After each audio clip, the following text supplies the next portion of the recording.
کیونکہ اس وقت ایک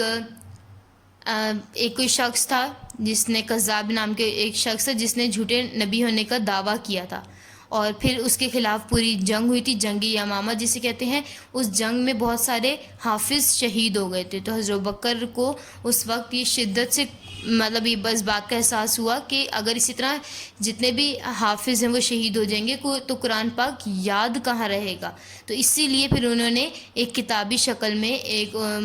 محفوظ کرنے کا پورا عزم کیا، ارادہ کیا۔ پھر صحابہ کرام کی پوری کمیٹی تشکیل کی گئی، پھر سارے صحابہ کرام نے مل کر حضرت عمر کے دور میں، حضرت عثمان کے دور میں پھر وہ مکمل طور پہ کروا کر محفوظ کر دیا تھا، اور تمام جو وہاں کے صوبائی دارالحکومت تھی وہاں پر ایک ایک نسخہ قرآن پاک کا بھجوا دیا تھا۔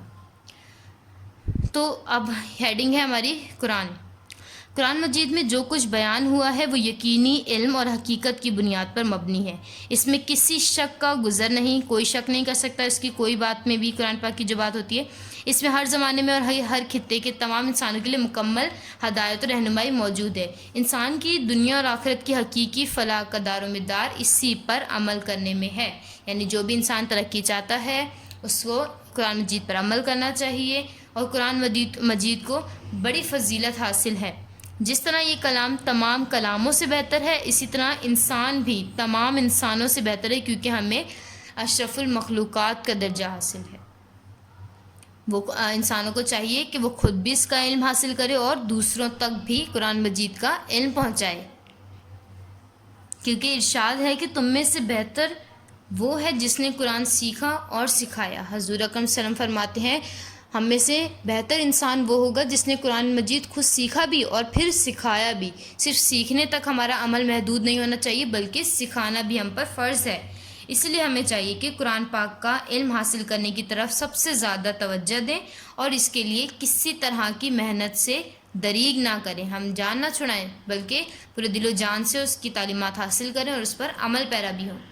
قرآن مجید کی تلاوت کرنا بہت بڑی نیکی ہوتی ہے، اس کی ایک ایک حرف کی تلاوت پر 10 نیکیاں ملتی ہیں۔ اس پر عمل کے نتیجے میں اللہ تعالیٰ دنیا اور آخرت دونوں میں عزت بخشتا ہے، ہمیں دنیا میں بھی ترقی ہوگی، اور جو دنیا ہے اس میں بھی ترقی ہمیں حاصل ہوگی، اور جب آخرت میں جائیں گے وہاں پر بھی ہمیں انشاءاللہ ترقیاں حاصل ہوں گی، انعامات سے نوازا جائے گا۔ تاریخ گواہ ہے، ہمیشہ تاریخ میں یہی ہوا ہے، تاریخ میں ہم دیکھتے ہیں تو ہمیشہ پتہ چلتا ہے کہ مسلمان جب تک قرآن مجید کی تعلیمات پر عمل پیرا ہوتے رہے، دنیا میں عروج پر رہے، ترقی کرتے رہے، اور جب بھی کہ مسلمانوں نے غفلت برتی تو ان کی قرآن مجید پڑھنے سے یا اس کی تعلیمات سے غفلت برتی تو مسلمان کیا ہو گئے، عزت و سربلندی سے محروم ہو گئے۔ یہ بات رسول اللہ صلی اللہ علیہ وسلم نے پہلے ہی ارشاد فرما دی تھی کہ اللہ تعالیٰ بہت سی قوموں کو اس قرآن کی وجہ سے سربلندی عطا فرمائے گا، اور بہت سی دوسری قوموں کو اس سے غفلت کی وجہ سے گرا دے گا، یعنی وہ قوم جو قرآن مجید تعلیمات پر عمل کرتی ہے وہی ہمیشہ سربلندی حاصل کرے گی، اور جو نہیں کرتی وہ ہمیشہ غفلت کی وجہ سے گرا دی جائے گی۔ اس لیے ہمیں چاہیے کہ ہم قرآن پاک کی تلاوت کریں اور اس کو سمجھیں اور اس کی تعلیمات پر عمل کرنے کی کوشش کرتے رہیں۔ یہ آپ لوگوں کا چیپٹر تھا، چیپٹر نمبر 1 قرآن مجید کے بارے میں ہم نے پڑھا۔ آپ نے ریڈنگ کرنی ہے اچھے سے، اور پھر نوٹس کھول کے وہاں سے چیپٹر نمبر 1 قرآن مجید کو یاد کرنا شروع کر دینا ہے۔ Thank you.